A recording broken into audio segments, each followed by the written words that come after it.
हाय hello good evening. जय महाराष्ट्र. माझे डोळे बघा कशी दिसते आहे. घारी मांजर कशी असते, घारी डोळ्याची मांजर तशी दिसते उन्हामुळे बघा. तर मी आज आले आहे कोपरेडला.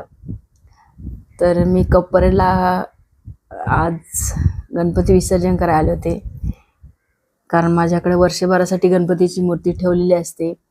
पण माझ्याकडनं गलतीने गणपतीच्या मूर्तीला त्याच्या हाताला हात लागला आणि हात मोडला गणपती बाप्पाचा माझ्याकडनं. मला खूप कसं तरी वाटलं, पण माझी हिंमत होईना गणपती विसर्जन करायला. तरी पण मी 2 दिवस ठेवलं होतं घरात गणपती बाप्पाला. पण मी ब्राह्मणाला विचारलं की ब्राह्मण बोले नका ठेवता ही तशी मूर्ती घरात, तुम्हाला ती विसर्जन करायला लागेल. तर मग म्हणून मी इथं गणपती बाप्पाची मूर्ती विसर्जन करायला आले होते.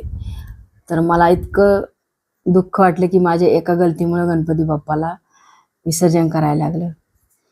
त्यामुळे मी व्हिडिओ नाही काढला. नंतर थोड्या वेळ अशी शांत उभे राहिले. तर म्हटलं चला हे मच्छीमार वगैरे सर्व संध्याकाळच्या वेळेस किनाऱ्याला येऊन आपली आपली बोट साईडला लावून बघा किती छान असा नजारा आहे या बोटींचा, या समुद्राचा. असं मन करते की इथंच राहावं, जाऊ नये घरी, पण आता जायला तर लागेलच. तर बघा खूप छान असं संध्याकाळच्या तो मावळता सूर्य आणि या समुद्रामध्ये बोट वगैरे किती छान दिसते बघा. तर बाय बाय, पुन्हा भेटूया पुढच्या व्हिडिओमध्ये. जय महाराष्ट्र.